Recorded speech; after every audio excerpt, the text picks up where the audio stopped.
I got to thinking about this after I started the project. I should show this little trick. Got a race in here the neighbors can't get out.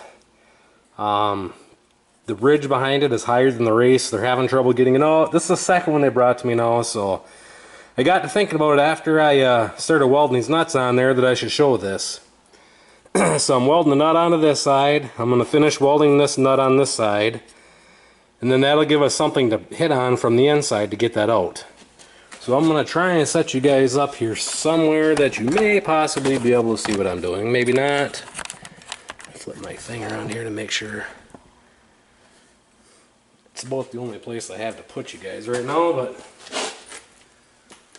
we'll put a little bit more spot weld on there and we'll knock it out.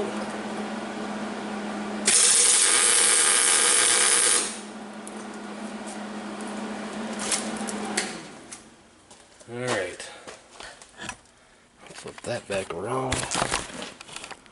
You guys can see that right there. Let me stand it up in here and show you what we've got going on.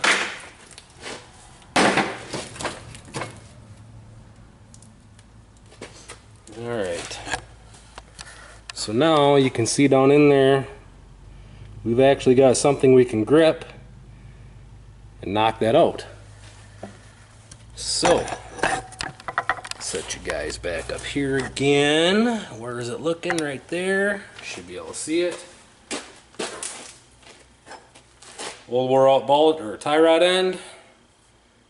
Made into a little punch. Works perfect.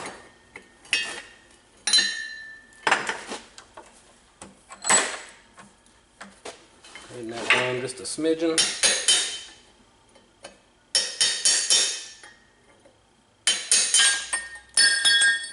Just like downtown Charlie Brown. The inside here, that bearing sits against, or that race, this ridge sticks out farther than the bearing does, so you can't get anything behind it really to knock it out. I can feel every spot that they were trying to hit on it too.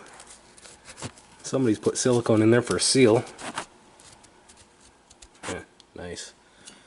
So now other guys, what I did on the last one, I did weld nuts on there. I just took the welder and I welded up on both sides so I had something to hit on. But I figured instead of wasting that much wire to build it up, just weld these two nuts on there, knock it out from the backside. There you go. Welder and a torch, two of a man's best friend.